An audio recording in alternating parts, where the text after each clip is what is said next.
পেয়েছেন ডাবল পরিষেবা? না, আমরা পেয়েছি ডাবল মুখ্যমন্ত্রী, আমরা পেয়েছি বিশ্বমুখ এলাকায় ডাবল মন্ডল প্রেসিডেন্ট, আমরা পেয়েছি আমাদের অভিজ্ঞতা বলে প্রতিটা গ্রাম পঞ্চায়েতে পেয়েছি ডাবল লুটপাট। আর সাধারণ জনগণ যারা মা থেকে মাসি, কাকা থেকে কাকি, বৃদ্ধ দাদু থেকে দিদা, সবাই কি পেয়েছি? সবাই পেয়েছি 40 টাকার মুসুরির ডাল 80 টাকা। যারা ডাবল ইঞ্জিনের কথা বলেছিল, যারা ঘরে ঘরে সুশাসনের কথা বলে, তারা মানুষকে কি দিয়েছে জিজ্ঞাসা করবেন না ওদেরকে? ভোট চাইতে এলে 40 টাকার মুসুরির ডাল 80 টাকা, 80 টাকার সরিষার তেল 180 টাকা, 10 টাকা 12 টাকার কেরোসিন 110 টাকা, 400 টাকার গ্যাস 1300 টাকা, 50 টাকার পেট্রোল 100 টাকা, এমনকি জীবনদায়ী ওষুধ ইনসুলিন। আমরা আজকে এই ত্রিপুরা রাজ্যের 90% মানুষ ডায়াবেটিসে আক্রান্ত, কিন্তু আমরা দেখলাম সেই ইনসুলিনটা পর্যন্ত গত মাসে 1 লাফে 17 টাকা বাড়িয়ে দিয়েছে।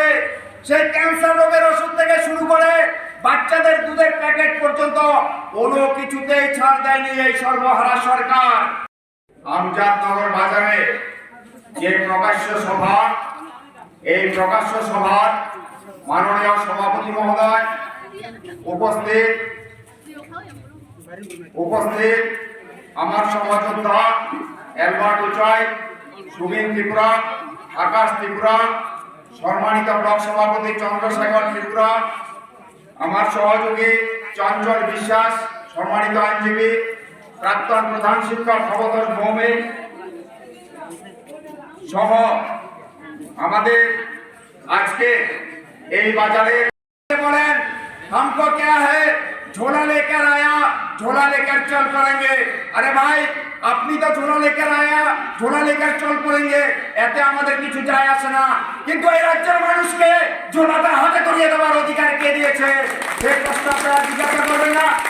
আমাদের দেশের মাননীয় প্রধানমন্ত্রী সাহেব এখন দেখলাম দেশের মধ্যে নতুন একটা অ্যাপ চালু করেছে, কি বলে যেন, ওই মন কি বাত বলে, মানুষ মুক্তি বেরিয়ে হাসে। মন কি বাত মত বলো, মানুষ বলে ধন কি বাত বলো, কাজের কথা বলো, কর্মসংস্থানের কথা বলো, রোজগারের কথা বলো।